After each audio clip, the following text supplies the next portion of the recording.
गुरुदेव महाराज की जय। गुरु नानक देव जी के पास बड़े बड़े अमीर भक्त गए, गरीब भक्त भी गया।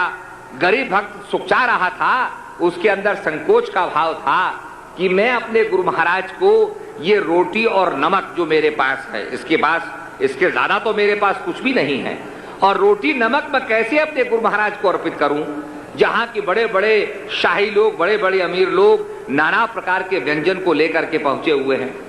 तो गुरु महाराज ने देखा कि बेचारा ये गरीब जो भक्त है ये संकुचित भाव से खड़ा है, उसको नजदीक बुलाया और कहा तुम क्या लाए हो। गरीब भक्त ने अपनी रोटी आगे रख दी, तो गुरु महाराज ने उस रोटी को अपने हाथ में लिया और अमीरों की रोटी को अपने हाथ में लिया और दोनों को निचोड़ा। तो गरीब की रोटी से दूध निकला और अमीरों की रोटी से लहू निकला। गुरु महाराज ने कहा कि तुम लोगों पर अत्याचार करके पैसा कमाते हो, इसलिए तुम्हारी रोटी से रक्त निकल रहा है, और ये गरीब मेहनत करके और प्रेम से कमाता है तो उसकी रोटी के अंदर दूध है, तो मैं तो गरीब की रोटी को ही स्वीकार करूंगा। तो कहने का मतलब संतों के दरबार में ये फर्क नहीं होता है, उनकी नजर एक सी होती है, उनकी नजर सूरज की तरह होती है। वो किसी भी जाति पर, किसी भी धर्म से भेदभाव नहीं करती, सब पर सूरज की रोशनी समान रूप से बहती है। गंगा कभी किसी से भेदभाव नहीं करती, कभी किसी के ये नहीं पूछती कि तुम्हारा धर्म क्या है, तुम हिंदू हो, तुम ज्यादा मुझे मानते हो और कोई नहीं मानता मुझे, वो कभी किसी से फर्क नहीं करती है। जो प्यासा अंजलि भर करके गंगा के पानी को पीता है, गंगा उसकी प्यास को बुझाती है, वो कभी किसी से भेदभाव नहीं करती। तो आज हमें गंगा से शिक्षा लेनी है, आज हमें सूरज से शिक्षा लेनी है कि हम समानता का बर्ताव करें, भेदभाव को समाप्त करके आत्मज्ञान को प्रकट करें। इसीलिए आत्मज्ञान की शक्ति से हमारे संतों ने समाज को बदला। अगर आत्मज्ञान ना होता, वो रूहानी ज्ञान ना होता, वो परमपिता परमात्मा का ज्ञान ना होता, रब का ज्ञान ना होता, तो महापुरुष समाज को बदल नहीं सकते थे। समाज को बदलने की भावना, समाज के अंदर जो विसंगतियां थी, अपने अपने जमाने के अंदर समाज के अंदर कॉन्ट्रडिक्शन होते हैं, समाज के अंदर अंधविश्वास होता है। कहीं लोग नाना प्रकार की मूर्तियों में ही विश्वास करते थे, तो जो हमारे पैगंबर आए, महापुरुष आए, पीर आए, उन्होंने समझाना चाहा मानव को कि वो शक्ति तो तेरे अंदर भी है। और जब फरिश्ता उनके पास आया और फरिश्ते ने कहा कि तू रब के नाम से पढ़, क्योंकि हमारे धर्म शास्त्रों में, तौरात में इसी बात को कहा गया है कि अल्लाह ताला ने अपनी शक्ल में प्रत्येक मानव को बनाया है। God made man in his own image, in the image of God man was created. तो आज जब हम ये मानते हैं कि अल्लाह ताला खुदा एक है, उसकी शक्ल एक है, उस एक शक्ल में हम सब बने हैं। ये चेहरे तो हमारे अलग अलग हैं, इसके जेनेटिक कोड भी अलग अलग हैं, बालों के जीन्स भी अलग अलग हैं, हर आदमी का चेहरा दूसरे आदमी से भिन्न है, ब्लड का ग्रुप भी अलग अलग भिन्न है, परंतु वो खुदा की एक शक्ल क्या है, वो रूहानी शक्ल एक क्या है, जिस एक शक्ल में हम बने हैं, वो एक शक्ल को हमें समझना है। इसीलिए अल्लाह ताला ने अपनी शक्ल में मनुष्य को बनाया है। हम जो बने हैं अल्लाह ताला की शक्ल में बने हैं। ये शरीर की शक्ल हमारी असली शक्ल नहीं है, जो हमारी रूहानी शक्ल है, जो हमारी प्राण शक्ति है, जो हमारी रूह है, उसके अंदर हम सब एक हैं। इसलिए जब रूहानी ज्ञान को आदमी प्राप्त करता है तो सारी संकीर्णता समाप्त हो जाती है, और तब आदमी कहने लगता है कि एक नूर ते सब जग उपजिया, कौन भला कौन मंदा। एक नूर, एक प्रकाश ने सारे जगत को बनाया है। And God made man from the dust of the ground, he breathed into his nostrils the breath of life, and man became a living soul. परमपिता परमात्मा ने उसे जीता जागता बनाया। मट्टी का पुतला, जो मट्टी का पुतला था, उसके अंदर एक फूंक मारी और जीता जागता इंसान बन गया।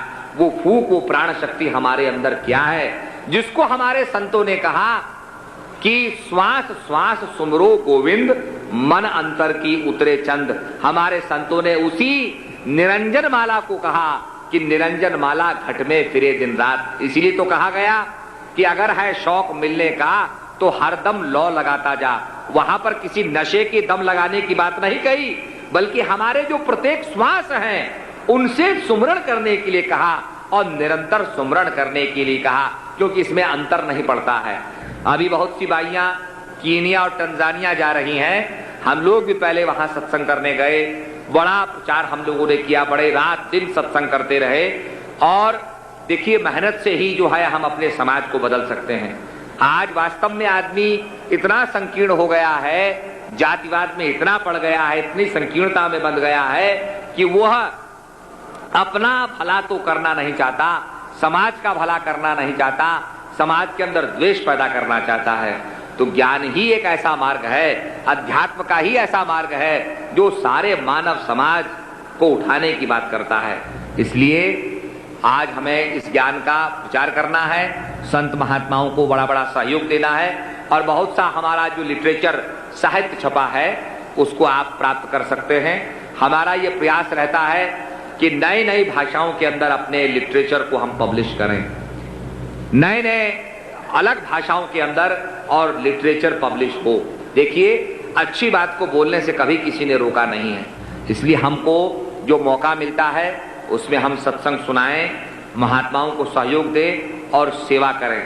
जो सत्संग नहीं सुना सकते, सेवा नहीं कर सकते, वह श्रमदान कर सकते हैं। अभी माता जी का मंदिर बन रहा है, कितना विशाल मंदिर बन रहा है, और उसके अंदर जो हमारे जो इंजीनियर्स लोग हैं उसको मजबूत करने के लिए, क्योंकि यहाँ पर भूकंप वाला ये क्षेत्र है, ये हिमालय का क्षेत्र अर्थक्वेक प्रोन माना जाता है, इसीलिए उत्तर काशी में आपने देखा भूकंप आया और यहाँ समय समय पर झटके आते रहते हैं। तो उसको मजबूत करने का हम लोग काम कर रहे हैं, क्योंकि हम लोग सेफ्टी फर्स्ट, हम सेफ्टी जो है, जो प्रेमियों की सुरक्षा है, उस पर ज्यादा महत्व देते हैं। आपने देखा कितनी सुविधा इस आश्रम के अंदर है, ये शौचालय बनाए गए हैं, दुनिया के अंदर इतने शौचालय आपको एक जगह नहीं मिलेंगे। और इतना बड़ा विशाल आश्रम होने के बाद भी इसकी जगह छोटी पड़ गई। हम जहां भी जाते हैं वो आश्रम छोटा पड़ जाता है, जहां भी सत्संग करते हैं वो मैदान छोटा पड़ जाता है। अभी भिलाई में इतना बड़ा सत्संग हुआ, सारा मैदान छोटा पड़ गया, लोग जो है मैदान के बाहर सड़क पर खड़े सत्संग सुनते रहे। तो इसीलिए जब सब लोग मेहनत करते हैं, श्रम करते हैं, तो उसका जो है प्रताप देखने को मिलता है। नेपाल में हमारा सत्संग हुआ तो लोगों ने कहा, भाई हमारा जन्म यहाँ पर बुटोल में हुआ, पर इतनी भीड़ हमने आज तक अपने जीवन में नहीं देखी। हाँ, इलेक्शन के टाइम पर भीड़ होती है, पर इतना जनसमूह, इतनी शांति से बैठ करके सुनने वाला समूह हमने अपने जीवन में नहीं देखा। तो ये भक्तों की एक विशेषता है कि भक्त सुमरण करता रहता है, अंतर्मुखी होता है, बाहरमुखी नहीं होता, वो अंतर्मुखी होता है। और जीवन में कितने भी कष्ट आए, क्योंकि कहा है सुख को मारू सिल पे जो नाम हृदय से जाए, बलहारी व दुख की जो पल पल नाम रटाए। जब भगवान कृष्ण ने कुंती से कहा कि बुआ तुम्हें कुछ चाहिए मांग लो, मैं तुम्हें वरदान देना चाहता हूं, तो बुआ ने यही कहा कि हे कृष्ण, हे प्रभु, अगर कुछ देना चाहते हो तो मुझे कष्ट दो, मुझे दुख दो। तो भगवान कृष्ण कहने लगे, बड़ा विचित्र वरदान मांग रही हो तुम, दुनिया तो सुख मांगती है, दुनिया तो कष्टों से निवारण चाहती है, और तुम दुख मांग रही हो, कष्ट मांग रही हो। तो कुंती कहने लगी, प्रभु जब कष्ट होता है तो आपकी याद बार बार आती है, आप सुख दे देंगे तो मैं जो है आपको भूल जाऊंगी। तभी तो कहा सुख में सुमरन ना किया, दुख में किया याद, कहे कबीरता दास की कौन सुने फरियाद। इसलिए जो कष्ट भी होता है उसमें प्रभु की याद आती है। इसीलिए जो 4 प्रकार के भक्त हैं उनमें जो कष्ट सहने वाले हैं वो आर्त कहे जाते हैं। अर्थार्थी जो लाभ के मोह के वश किसी लालच के लिए भक्ति करते हैं वो अर्थार्थी हैं। ज्ञानी जो होता है वो सर्वोपरि भक्त होता है, जिज्ञासु जो खोज रहा है। इसलिए प्रभु कहते हैं, भगवान कृष्ण कहते हैं, 4 प्रकार के भक्तों में ज्ञानी सर्वश्रेष्ठ है और मुझमें और ज्ञानी में कोई अंतर नहीं होता है। इसलिए सज्जनों, एक राजा के राज्य में एक नमाइश लगी थी, पर नमाइश बड़ी विचित्र थी। कहीं पर तांगा था तो दूसरी तरफ घोड़ा खड़ा था, कहीं पर हल था, दूसरी तरफ जो है बैल खड़े थे। हर चीज इनकम्प्लीट थी, अपूर्ण थी। और शर्त यह थी कि जो आदमी एक चीज को छुएगा उस चीज को वो घर ले जा सकता है, केवल मात्र एक चीज को। अब एक किसान आया, उसने सोचा मैं बैल को छूता हूं तो बैल मुझे मिल जाएंगे, पर बिना हल के बैल बेकार हैं। अगर मैं घोड़ा छूता हूं, घोड़ा मुझको मिल जाएगा, पर बिना तांगे के घोड़ा बेकार है, और तांगा बिना घोड़े के बेकार है। वो बड़ा परेशान हो गया, सोचते सोचते बहुत आगे निकल गया। आगे राजा का दरबार लगा था, राजा बैठे थे। राजा ने कहा, कहो भाई, तुम्हें कोई चीज हमारी नुमाइश में पसंद नहीं आई? अरे बड़ी चीजें हैं। तो किसान ने कहा, महाराज अगर मैं हल को छूता हूं तो हल तो मिल जाएगा, पर बिना बैलों के हल बेकार है, और बैल बिना हल के बेकार है, तो आपकी नुमाइश तो बिल्कुल बेकार है। तो राजा ने कहा भाई हमारी तो शर्त है, एक चीज को छुओगे, जिस चीज को छुओगे वो तुम्हारी हो जाएगी। तो किसान ने कहा महाराज ऐसी नुमाइश से तो मुझे मतलब नहीं है, मैं छूना चाहता हूं आपको। और यह कह करके किसान ने राजा के पैर छू लिए। अब जिसका राजा हो गया उसका सारा राज्य हो गया।